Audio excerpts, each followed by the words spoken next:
Hey, it's the music stupid number 65, and it's Mazzy here. And thank you. Welcome back. If you're new, this series, It's the Music Stupid, is me just showcasing albums where I emphasize the music. Now, you should always emphasize the music on albums, but sometimes people get into, oh, it's got to be a perfect sound and a perfect mastering. Now, I like that. So I do this a little bit of a tongue in cheek thing because the music first, the sound second. Now, when they coincide and everything is perfect together, that's the best option, isn't it? But I think there's been this emphasis in the last decade of, oh, it's got to be the perfect matrix number, and which I get that. So I'm a little, I have a tug of war with myself on this too, because of course you want the best sounding record, but if the music doesn't happen first, it ain't. I don't care how fucking great the music sounds. Oh, now I gotta say I swore on this one. There we go. All right, so I'm doing this. I'm about to embark on a road trip back to my hometown of San Francisco. People apparently, there's a whole thing around the world now of drinking games. Every time Maslow says plethora or San Francisco, and especially if you do them in the same sentence, or if I say avant-garde, or what's the other term? If I say well, there's definitely certain words that any of us who do these YouTube channels use a lot and repeat a lot. So I'm pontificating now. Pontificating is definitely one, and also fluxus. When they say the fluxus, people just think that's so precious. But since I'm going to San Francisco, I thought I would choose 5 San Francisco records. But I'm going a little different because I always show the classic psychedelic 60s stuff. But I'm going to go the late 70s, one mid 70s record, and then 70s into the early 80s. So the new wavy punk art rock scene, which I was so entrenched with. And my friend Jashit Brooks and I should call him post punk Brooks, shit Brooks, because he was my buddy, and we used to go to these art collectives and punk shows, the Mabuhay Garden and the Deaf Club and the Mission, and a lot of these artists we saw. One not so much, but I'll tell you about that in a minute. But going back to 1974, when I first started working at this record factory store on the corner of Irving Street and 8th Avenue in the inner Sunset, block from Golden Gate Park, there was a balcony with a used record shop, and we were in an old Bank of America building. It's reverted since to a bank, but we'd go down in the vault. In the old vault, you'd get stoned and do drugs down there. But we were open the weekends till midnight, 10 o'clock every other night, 9 or 10. And it was just a great neighborhood store, but a really cool store. I loved working there from 74 to 78-ish, give or take. So a good 4 years. And then I managed it for a couple years too. But in this record, this is the debut of the Residents. Now, this is still in the shrink, and it has a used record shop, $3.99, and they basically consigned this, a consignment. This is the original pressing, factory sealed LP, new, unplayed, as it says there. But I did open because I have played it over the years. But this is the first pressing of only 1,000 copies.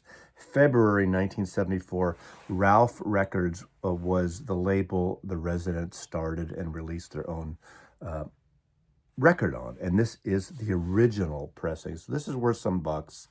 But it really, of course, initially I got it because of the cover, being the Beatle collector I am. You know, there's rumors, there's, folklore that they got sued, cease and desist by Capitol for this. Of course, there's the Residents there. I mean, it's basically taking Meet the Beatles and doing their own thing. And here we have Paul McCrawfish, John Crawfish, George Crawfish, and Ringo Starfish there. Look at those, the fab the Fab Crawfishes, the Fab Fishes. The first album by North Louisiana's phenomenal pop combo. They came from Louisiana, most of the band, but they became an art collective in the Bay Area. I think they had a studio or warehouse down in south of San Francisco on the peninsula for a number of years and had this art collective. And I saw them perform a lot. over the years. Later, they would wear those giant eyeballs on the head. They were an art rock collective, movies, props, weird noise rock too. And not for the faint of heart, but really cool shit. And I would compare them only. The equivalent in Los Angeles was the Los Angeles Free Music Society, who was an art outfit that I only really got into the last decade, not even that, because of Tom Rochon. And I knew him as a designer, as a art director for Capitol Records, Warner Brothers Records, done some fabulous artwork. We've become friends. He was in my LA video when we actually met in person after so many years. But I got this at the time because of this cover, and it's noisy, it's arty. It opens up with a piece, Boots, which is the Lee Hazelwood boots are made for walking, but not really. You basically know it's that song. It's artsy, it's noisy, it's avant-garde. It's weird ass shit, but that's the beauty of the Residents. But again, seeing them with their eyeball collective, the whole art scene, what they become. There were offshoots that they were signed to Ralph Records, not offshoots, but other interesting artists. Snakefinger was one, Tuxedo Moon was another. So I'm starting out the Residents as I depart later this week and head back to San Francisco. I thought this would be a cool place to start. Next, going to 1979. Now this is kind of new wave, but this is a one-off album by the Do-Rocks. And the Do-Rocks were just two guys, two producers and songwriters of Ron Nagel and Scott Matthews. There they are.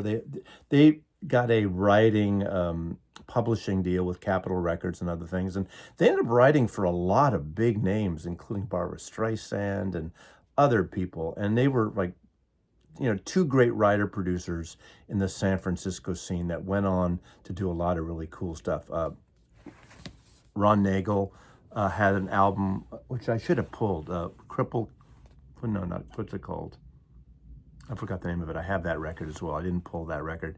But he's a potter, a sculptor, and has had his work presented at the Museum of Modern Art in San Francisco as well as in other galleries. Scott Matthews would go on to do some really cool stuff. Now, this was co-produced by the Do-Rocks, Ron Nagel and Scott Matthews.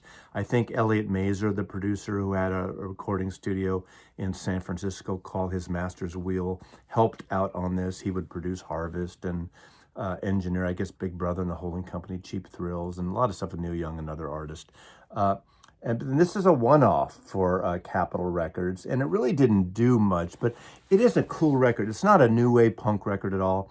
It kind of came at 1979 within that kind of vision. They try to kind of market it there as new wave and power pop and stuff, but it's got a very retro sound of Phil Spector, Brian Wilson, definitely. They do one great cover on here. What's the cover? It Hurts to Be in Love, the open side too, which was a hit for Gene Pitney in the early 60s. Hog Wild, Lie to Me. But again, very Wall of Sound, Phil Spector, very Beach Boys like. And I remember, I have somewhere here, I don't know where it is, but there was I have like a glass top with the pure pork, or this pork logo that they did on the cover. It basically was a promotional Coke mirror, but it wasn't a mirror. It was a glass thing. I mean, it looked like a pot holder with felt on the back, and I have it somewhere in a box. I don't know where it is. It was a promo from Capitol Records when I got this record. And now Do-Rock is basically a pig with like big balls and big ears, and it's it's a pig. It's one class of pig. Now, I'm not a farm person or a pork person, or I don't know if it's a truffle hog looking for truffles, but this is kind of a cool record. So they're kind of an artsy collective too that were around the Bay Area, producing bands, working with other artists here. They had their own custom label, which is pretty cool for a new one-off. I think they were hired sort of as a production team, and I don't think that really kind of gelled at Capitol Records, but it's still kind of cool they did it. So the Do-Rocks, if you see this album in a store, pick it up. I don't think it's an expensive record, but again, it's a very commercial-like record. You know, dips its toes in the new wave retro thing, that aspect of new wave. It's not a punk record at all, but it's very well produced, a very catchy record. Going to the opposite. Now, this band formed in 1969, put this album out in 81, 82, I think it came out. This is an original copy, and another San Francisco band of the noise, art, industrial punk, like intense punk, and that's Flipper. And the album is Generic Flipper album, obviously with the whole, barcode thing. I think this came out in various colors eventually, but this is the first press or near first press with the Flipper insert. Now they were a very influential band, and I saw them a lot, and they were a noisy ass outfit, mostly Mabuhay Gardens, probably at the Def Club too. I don't remember exactly where. Probably saw them 4 or 5 times. Here is the insert here that describes every song, has lyrics to the song. Listen for 45 minutes, 4 times daily or as needed. Caution: to be taken in conjunction with alcoholic beverages at maximum volume. Of course, it's a loud, noisy band. You know, as much as there are short songs on here that are noisy, some of them have the slow, intense, very intense dirge, noise dirge, heavy bass. The final song, I think it's called Sex Bomb, right? The song Sex Bomb goes on, and there's some wild saxophone, very avant-garde, sax style, free jazz thing happening with the noisy punk stuff. But Flipper was one of those bands that preceded their kind of their fame or famous, infamous thing. You know, people heard about them more than they actually heard them play. I don't know if they toured much or anything, but they're definitely a big part of the San Francisco punk scene, even influenced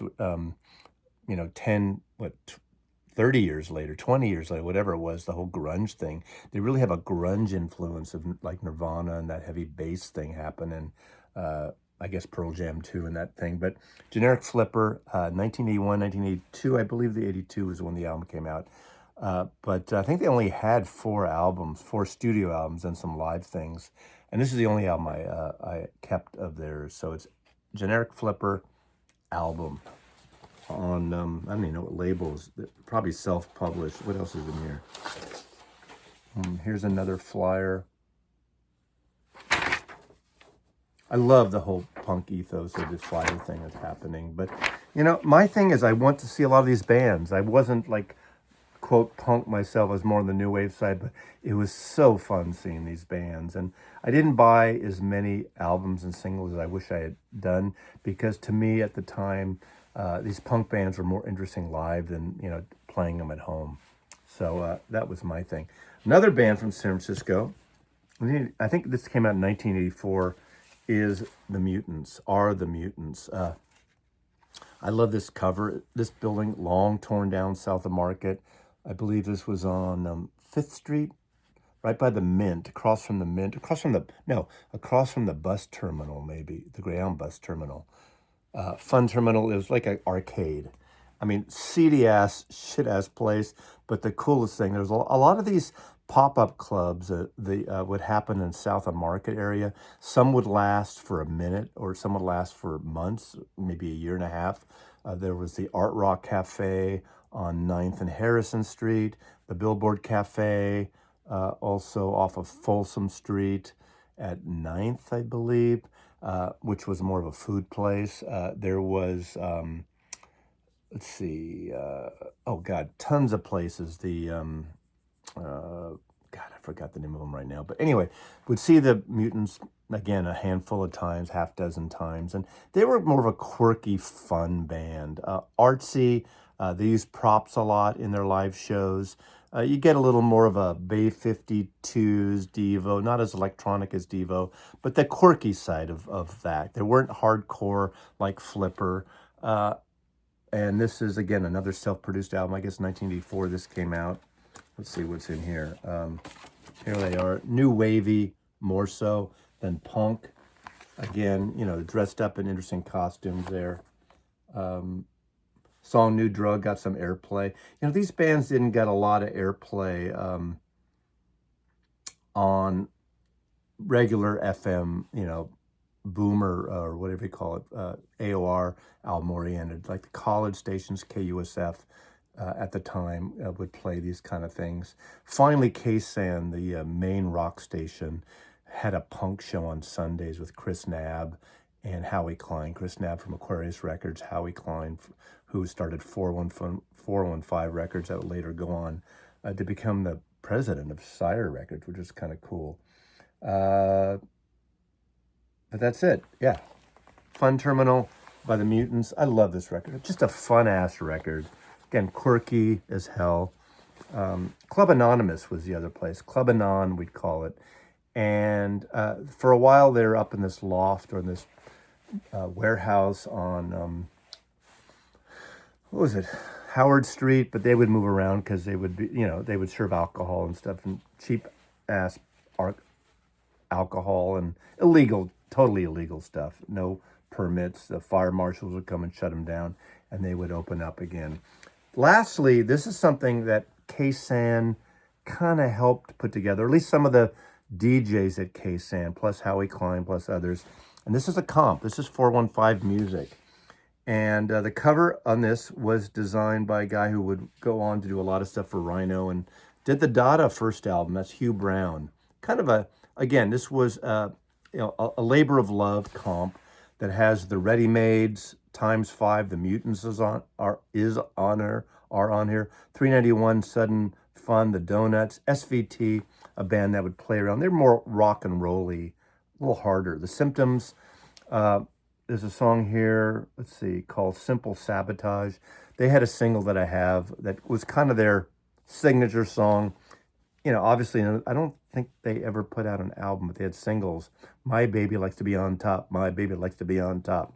They had a reunion some years ago. They were friends of Brooks and myself, and we'd go see the Symptoms a lot too. Joe Allen, the Shapes, more new wave, shimmy, shimmy, little retro sound. They were good also. And then the Offs, saw the Offs a lot. But this was a fun comp.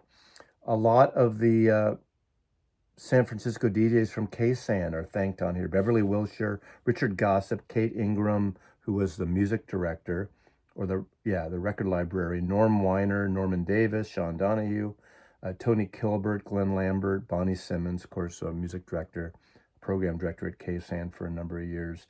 We want to thank Joyce of the Record Factory. That's where I worked, the Record Factory.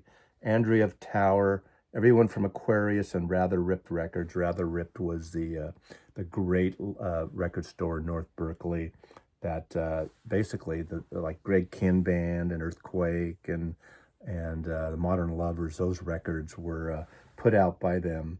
And Jem and Queenie Taylor. Queenie Taylor was the right-hand person for Bill Graham. And so this was a labor of love, and that's so cool I did that. And of course, Dirk and everyone else at the Fab Mab. Dirk Dirksen, who ran the Fab Mab. But this was a cool comp. It's not an expensive comp if you see it. It's a new wave punky comp, more on the new wave side than punk, definitely.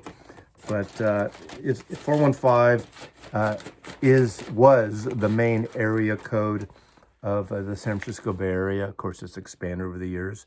I love that I still have a 415 area code phone number because it means a lot to me. And Howie Klein's label was a 415 record. So that's kind of a new wavy, artsy, punky San Francisco vision for It's the Music Stupid. So check out a lot of this music if you like it. Put your comments below.